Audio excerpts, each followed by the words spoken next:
And I promise, ಇವತ್ತಿಂದ ಇಬ್ರು ಫ್ರೆಂಡ್ಶಿಪ್ನ ನಾನು ಯಾವತ್ತೂ ಮುರಿಯಲ್ಲ.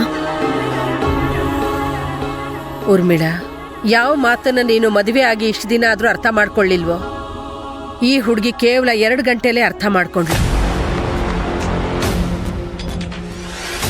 ತುಂಬಾ ಒಳ್ಳೆಯವರು ಟೀನಾ ಅವರೇ ನೀವು. Thank you. ಅದ್ರ ನಂಗೆ ಯಾವ ಟೆನ್ಷನ್ನೂ ಇಲ್ಲ. ನನ್ನ ಮೇಲೆ ಮತ್ತೆ ಕೌಶಿಕ್ ಅವ್ರ ಮೇಲೆ ಸಾಕ್ಷಾತ್ ಷಷ್ಠಿ ದೇವಿಯ ಆಶೀರ್ವಾದ ಇದೆ. ಇದು ಜನ್ಮ ಜನ್ಮಗಳವರೆಗೂ ಹೀಗೆ ಇರುತ್ತೆ. ನನಗೆ ಪೂರ್ತಿ ನಂಬಿಕೆ ಇದೆ, ಎಲ್ಲ ಸರಿ ಹೋಗುತ್ತೆ.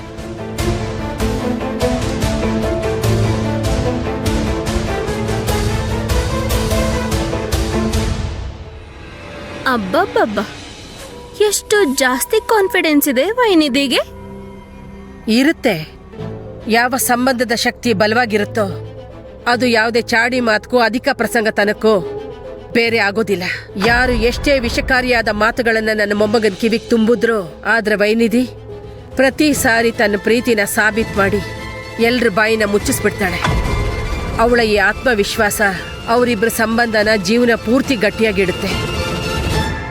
ಇಲ್ಲಿ ಯಾರು ಮೂರನೆಯವರ ಅವಶ್ಯಕತೆ ಅವ್ರಿಗೆ ಬೇಕಾಗೋದಿಲ್ಲ.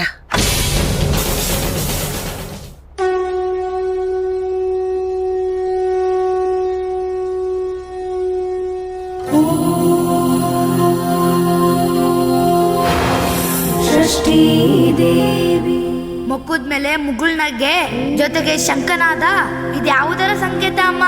ಈಗ ಅಕ್ಕ ಪ್ರೀತಿಯ 4ನೇ ಅಂತ ವಿಶ್ವಾಸವನ್ನು ಪಾರ್ ಮಾಡಿದ್ದಾರೆ. ಹೌದು ಶೈಶವ, ವೈನಿಧಿಯ ಪ್ರೀತಿ ವಿಶ್ವಾಸದಿಂದ ಪರಿಪೂರ್ಣ ಆಯಿತು.